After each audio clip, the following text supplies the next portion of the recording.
Hey everybody, welcome back to Hey What's This, where we take a look at newer games and introduce them to you.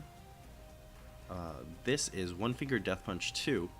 This is the new game by Silver Dollar Games, who you might know from One Finger Death Punch 1. Silver Dollar Games was a developer that was pretty prominent in the Xbox Live indie games era. If you don't know what that is, basically on the 360, Microsoft kind of had an initiative to get a lot of smaller developers into their game ecosystem. Basically, the idea was you could get so it uses the framework called XNA that basically anybody could access, anybody with programming knowledge anyway could get access to, and it would kind of just basically allow bedroom coders to get a game onto an official Microsoft service that, you know, anybody could play on their Xbox 360, right? Just digital downloads that were pretty small in size. I don't know what the official size limit was, but we're talking about like at max a couple hundred megabytes, which I don't even think it was that much. So you were pretty limited in what you could do. Silver Dollar Games made a lot of kind of weird one-off games that were a little bit experimental, not in that they were like radically rethinking ideas of what games could be, but more they were just kind of throwing everything at the wall to figure what would stick. The developer obviously had like a lot of passion for making video games, and eventually put out some autobiographical games about how miserable they were at their job and how they wanted to make video games for a living, and you know, they eventually got their wish when One Finger Death Punch won. Finally found success. There's actually a pretty good Retro Pals stream of the Silver Dollar Games catalog that kind of goes through it, and it really gives like an interesting arc to the developer. Anyway, this is the sequel, obviously, hence the 2 at the end of the name. And it's basically a much more polished version of the original.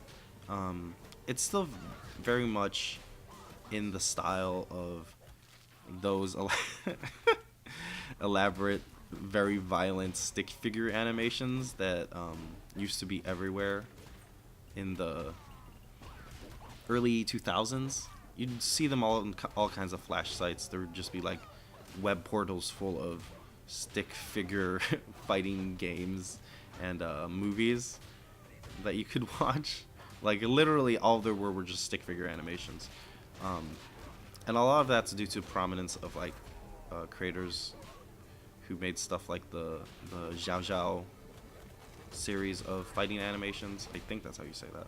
It's XIAO, I believe, which were just like elaborately choreographed martial arts stick figure animations. Like think stuff like you put in a Matrix tribute in there where they like run off the wall and then they just start doing elaborate martial arts moves. Run off the wall, kick some guys in the heads, you know, pick up things off the ground and kick them to somebody across the room. Basically the kind of stuff you're seeing right here.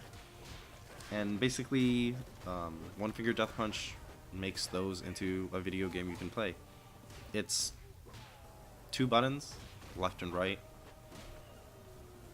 If you see the little bar that's at that bottom, well, when we come back in here, there's that little bar at the bottom. As enemies get into range for that, you can see their bars intersecting into the zone. That means they're in range for you to hit them. And as you build up combos, as you get particular weapons that have longer range, that bar will extend to indicate that you can hit them there. The game is very much just 2 buttons and trying to hit the buttons as fast as you can without making a mistake. It's very... when you start the game, it is very adamant that you do not button mash. It yells, "Do not button mash!" repeatedly at you. In all caps, to make sure, hey, this is not one of those regular beat 'em ups where you can just hit the buttons and win. you gotta be clean with your inputs, right? That kind of thing. And you do. Uh, Although it is generally pretty lenient when you fail, when you miss a modded prop just like that. You, just like I did a little bit earlier. You will lose health, like it'll just open up an opportunity and let the enemy attack. Just, yeah, like that. And make it clear that you fucked up. Counts your misses and everything. It's basically you want to be a perfect martial arts movie character. There's new to this one. There's a lot more of these new power weapons. The first one had like a little bit of this, but this one's like, hey, what if they had lightsabers and chainsaws, which add more variety, but also make the aesthetic even kind of less coherent than it originally was. Like, it is very much a stage play in that you're just kind of doing elaborate fighting moves, and it's kind of just about the cool things that happen on screen with a single button press in that respect. But it is also drawing a lot on like very heightened ideas of martial arts films, Shaw Brothers films, and more kind of like the people who saw Shaw Brothers films and then I don't know, made a bunch of other things. Like the obvious one is like, hey, I watched a lot of Kill Bill 1, but yeah, like adding like a horror aesthetic on top of like that, like weird, almost orientalist depictions of like martial arts stuff. It's like very heightened to the point where basically everything is caricature, which feels weird. It's not so much in like, oh, this is a really problematic depiction of Asian cultures, and more that it's like so ludicrously used that it doesn't feel like it resembles anything of the originals. It's just like a series of like overplayed images, and that kind of really, I want to say go so far as like to say sours me on the game, but it does kind of like dampen my enthusiasm for it.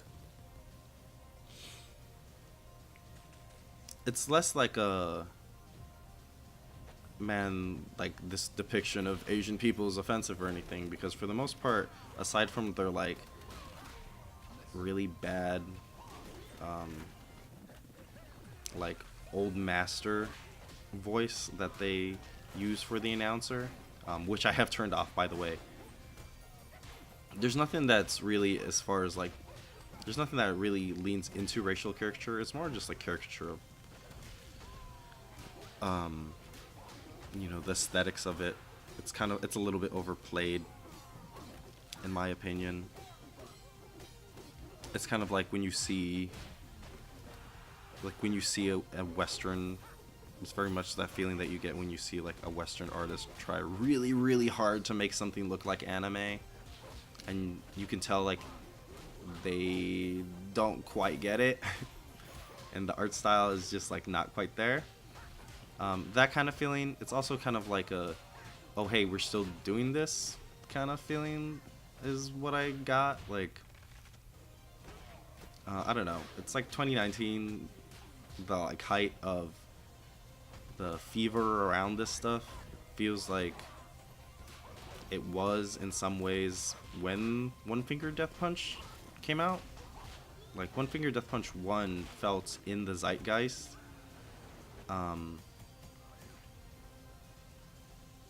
and this feels a little nostalgic for that period, which makes me realize that like I don't particularly share that kind of like nostalgia for that kind of aesthetic and that kind of period. Like I said, it's like, oh, it's 2019 and we're still doing this the same way. It's like, oh, it's 2019 and everything is still synthwave, and soft boys who do extreme violence kind of thing. Like, we really love Drive. Speaking of, the music is kind of getting not quite synthwave, but that kind of club music that felt like it always went hand in hand with Matrix-esque action scenes. You know, it's like seeing somebody make a shot-for-shot remake of like The Matrix Reloaded in 2019. Like, yeah, that movie's pretty cool, but why make the exact same thing now? Like, it feels like there should have been something aesthetically different or changed in tone or substance. And you know, you can say kind of it doesn't really matter what the aesthetic is. It's just the cool things happening on screen that really matter, and the action and the way it feels. And like, I definitely agree that like the action and stuff is satisfying in a way that does a lot with its limited control scheme. The feedback is good. There's definitely a version of this game that is a lot more basic and feels a lot worse. But then there's just stuff like this fucking skill point system that's just kind of in here. And what was I gonna say? Yeah, like it. You can say like it kind of doesn't matter what the aesthetic is. It just matters what the action is. But for a game especially like this, where what drives the feeling and the satisfaction of it is the things happening on screen, the aesthetics, the impacts, the idea of doing cool, constantly flowing martial arts stuff. The aesthetics, especially here, really matter in the way things are depicted. And it's not that they've done a bad job depicting these things. Like, in a lot of ways, they do a lot of things to make the image a lot more dynamic than it could be. Like, there's definitely... This is definitely drawing on the same place that games like, is it called Kung Fu? Spartan X? You know, where it's just like a scrolling brawler where you just move left to right and you just hit one button to knock down an enemy, and it's more about like that positioning. There's definitely a version of this that's like more faithful to, or like has the aesthetics of like one of those old arcade games, and you just hit left and right and basically do the object hitting mini game from one of those as enemies like move towards you or throw things at you, and you just kind of time them with it. There's definitely a version of this game that exists like that, at least, you know, as like a theoretical thing, that is a lot worse of a video game. So just personally, like, I wish there was more. I wish it didn't feel like a game that was from 2003 or whatever. Or, I guess like 2009, 2010 is more accurate. Sorry. A game from 9 years ago is what I'm saying. It feels like they just made another one of those. And personally, I wish they would just either have worked this into a different aesthetic, or modernized it, or heightened it in like a different way that kind of felt like it didn't need the, like, I don't know, oriental flavor of the things it draws upon to, you know, come together. Like a thing you could probably compare it to is the way modern Mortal Kombat games have kind of tried to work within that kind of like campy martial arts aesthetic. For pretty much everything bad I can say about NetherRealm, as in, you know, like, fuck them for their labor practices, the voice actors they've hired, and kind of like the politics of that shit. they have done like they have like genuinely made an effort to kind of walk back some of those aesthetics, see what works, incorporate them, and build them into something that's more coherent. It feels less like a kind of lazy caricature of already caricaturized like martial arts films and stuff like that, and you know, tropes and stereotypes. But you know, yeah, what the fuck is this? Some, you know, but you know, like they've done a lot of good stuff on that character developmental stuff, but on, you know, every other front, you know, they can kind of get fucked for how they treat people and what it says about them. You know, I can kind of hold those both those opinions at once, right? I wish, you know, I could fucking say a good thing about that studio without kind of it coming from a studio that you just you know, well, that's okay. It's not the place to talk about it, but you know, like that kind of idea. Wow, Jesus. Sorry, it's really hard to play and talk at the same time. And yeah, when this game is on, when you're on in this game, and when you are doing well, it does feel good, right? All those other things I said about aesthetics and which, you know, all those other things aside, you know, stuff like that kind of gives you good dramatic pauses and hits that make what is very simple action feel like, you know, a truck running through people. When it's off and when there are a lot of times where it is off and I just kind of don't feel it. It just feels like an extended QuickTime event, like that, you know, boss battle earlier, or like these brawler sections. They just kind of feel like big QuickTime events, and it's like, again, it's another one of those things like, oh yeah, we're still on this in 2019. We're still doing the big QuickTime action sequence, and like even if it is kind of like in that kind of thing, the animations and stuff are short and snappy enough that it still feels like a thing that you are having an effect on, rather than totally disconnected the way it does in some other games. But you know, I suspect that's why they've added things like the skill points and stuff to kind of give you something to come back to, because otherwise it's not a deeply substantive game. It is a very aesthetic one, a very aesthetic exercise, like I said earlier. And again, if the aesthetic I liked a little bit more, if I didn't feel so much like I've grown out of it, I'd probably let that go a little bit more. But just, I don't know, like why do we need like this Shaolin imagery and the Chinese curly clouds and stuff like that when a game, as you know, especially as this game kind of gets further and further away from those origins. Like, I don't really need it.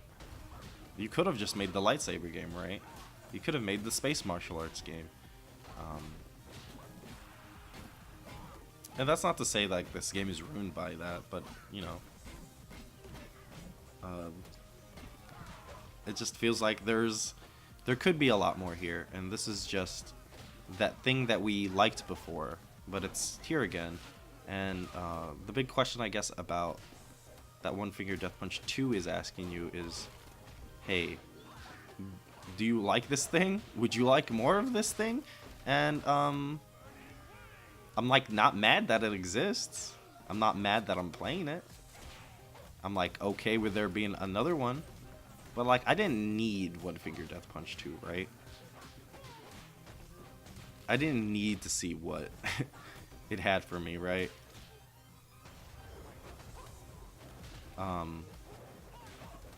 It could have just kind of been that cool thing I played that one time. And, you know, it might be, you know, that pretty cool thing, that alright thing that I played today.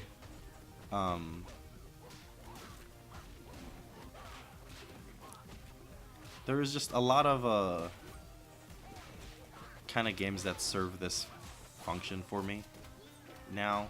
I guess there's a lot of, let's say, podcast games where you can wind down and kind of zone out to. And even when this thing is firing full speed, firing at its max, and firing on all cylinders rather,